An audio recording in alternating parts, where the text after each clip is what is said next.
కనీస వేతనం సహా పలు డిమాండ్లతో సర్వశిక్ష అభియాన్ ఉద్యోగులు చేపట్టిన సమ్మె 20వ రోజుకు చేరుకుంది.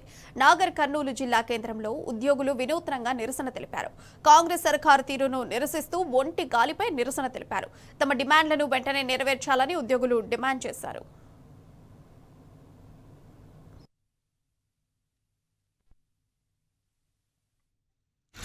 శాంతియుత సమ్మె చేయబట్టి మాకు ఈ రోజుకి 20 రోజులు అయింది సార్.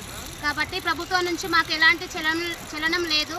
కాబట్టి మా గురించి ఆదుకొని ప్రభుత్వం మా సమస్యను అర్థం చేసుకొని మమ్మల్ని రెగ్యులరైజ్ చేస్తారని కోరుకుంటున్నాం సార్. ఎందుకంటే మేము ఎస్ఎస్ఏ ఉద్యోగులము, మేము కేజీబీలో పనిచేస్తున్నాం సార్. మేము గత 25 సంవత్సరాల నుంచి ఇంట్లో తక్కువ జీతంతో ఎట్టి చాకరీ చేస్తున్నాం సార్.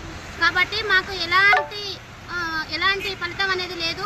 ఎంఆర్సీ మిత్రులు అందరూ ఇక్కడ మా ఎస్ఎస్ఏ సమ్మెలో అందరం ఉన్నాం సార్. మమ్మల్ని ఆదుకొని మా యొక్క సమస్యలను మీ సమస్యగా అర్థం చేసుకొని మమ్మల్ని రెగ్యులరైజ్ చేస్తారని కోరుకుంటున్నాం సార్. ఎందుకంటే గత సంవత్సరం మీరు ఇచ్చిన హామీనే మాకు ఊపిరి పోసింది సార్.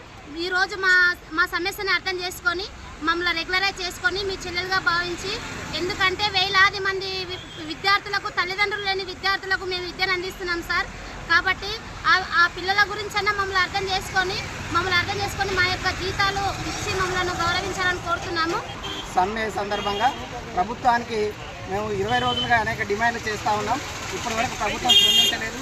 ముఖ్యంగా విద్యాశాఖలో ఎన్నో మార్పులు తీసుకొచ్చి విద్య యొక్క అభివృద్ధికి కృషి చేస్తామని చెప్తున్నటువంటి రేవంత్ రెడ్డి గారి ప్రభుత్వం, ప్రజాప్రభుత్వం మా యొక్క సమస్యలను ఇప్పటి వరకు కూడా పరిష్కరించకుండా, ఇన్ని రోజులుగా లెక్క చేయకుండా, ఇంకా మమ్మల్ని కనీసం చర్చలు కూడా పిలిచకుండా ప్రయత్నం చేస్తూ ఉంది. విద్యా సంస్థల యొక్క సమస్యలు ముఖ్యమంత్రి గారికి తెలియకపోతే మేము ఒకసారి గుర్తు చేస్తూ ఉన్నాం. ఎస్ఎస్ఏ ఉద్యోగులుగా చాలని జీతాలతో మేము గత 18 సంవత్సరాలుగా ఎస్ఎస్ఏ కుటుంబంలో పనిచేస్తూ ఉన్నాం.